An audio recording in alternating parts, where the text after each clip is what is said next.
Hello and welcome to another Fresh Off the Stalls. Now this one's going to be interesting because whilst I sit here with my coffee at Cafe Nero, thank you very much,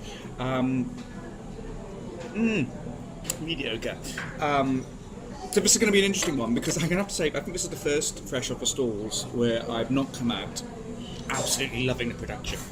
Now, okay, don't get me wrong, this is by no means that this is terrible. So I suppose, and what I'm also going to say is that these are my initial thoughts, and in situations like this, I probably wouldn't usually do this sort of thing because I think that this is something that where my thoughts really might change by the time I actually come to do my written review. Anyway, on with it. So what I've just been to see is Tess of the Obervilles. A new musical adaptation by Alex Lovelace.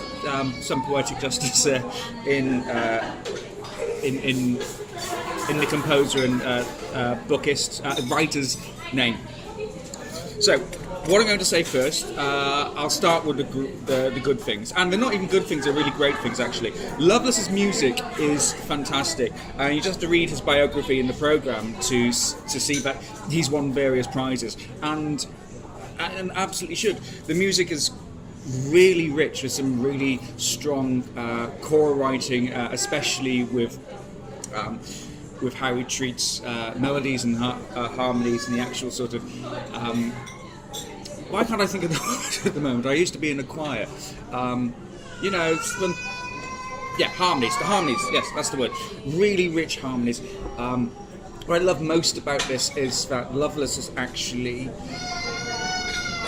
really taken to heart the sort of the sounds and the sort of style of English folk music, especially in the area of England where Tess of the Obervilles is set. And it sounds wonderful. Not every song works, but then that's just musicals. But the ones that do work are really quite something, especially the chorus numbers.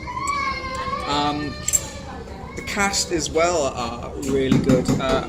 I have to give a special shout out to the title role,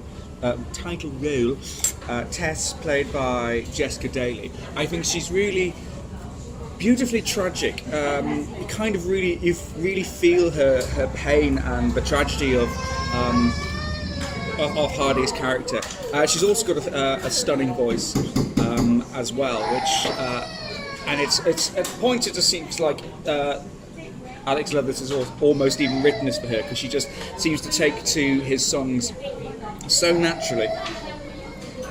It's also quite a good production. I do kind of like the set. It sort of encapsulates a sort of decaying aristocracy in English countryside at the same time, which is pretty much what this is. Some of the major themes here in Hardy's work.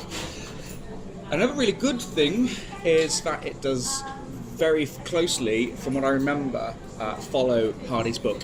But that at the same time is also the one thing which is why I've not come out of this show buzzing like I have, and why it's too long.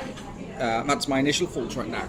It goes on because there's so much to cover in the book, and to be honest with you, hats off to Lovelace to actually making sure that it's a full adaptation of the book, but it does go on.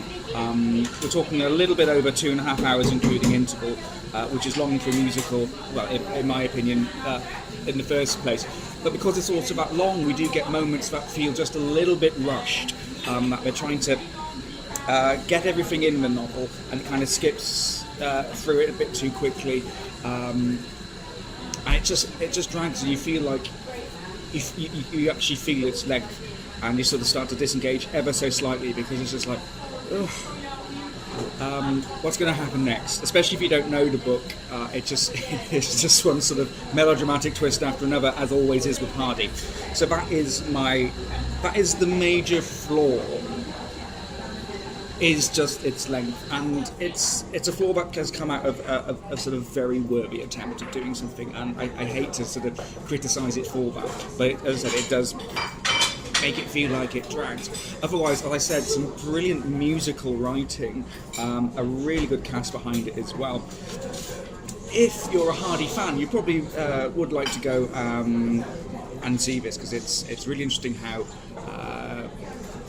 it's been turned into musical. My main concern was how do you reconcile Hardy's really rich writing, and though the lyrics don't have adjectives flying everywhere like Hardy does, there's still a certain sense of poetry, and a lot of wit goes into the lyrics as well. So whilst it's not someone singing directly from the text, you really do still get a good sense of the actual book, and a good sense of the actual story, and a good sense of the emotion and the themes coming through it as well. So Loveless has done a really good thing there lyrically, as well as musically.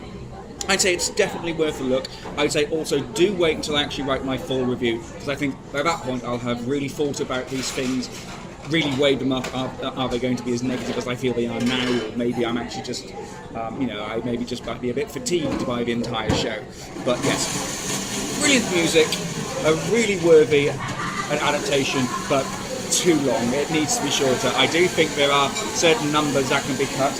I do wish that those frappe machines would be a little quieter. So I'm going to stop there, because I'm going to be. I'm not going to try and battle with the frappe machine. So I'll be back later on tonight, providing my battery holds out, for some stuff to do with the face-to-face Theatre of Solo Festival. No, Festival of Solo Theatre. I clearly need this coffee. And I shall be seeing you soon. So yeah. Aubergines.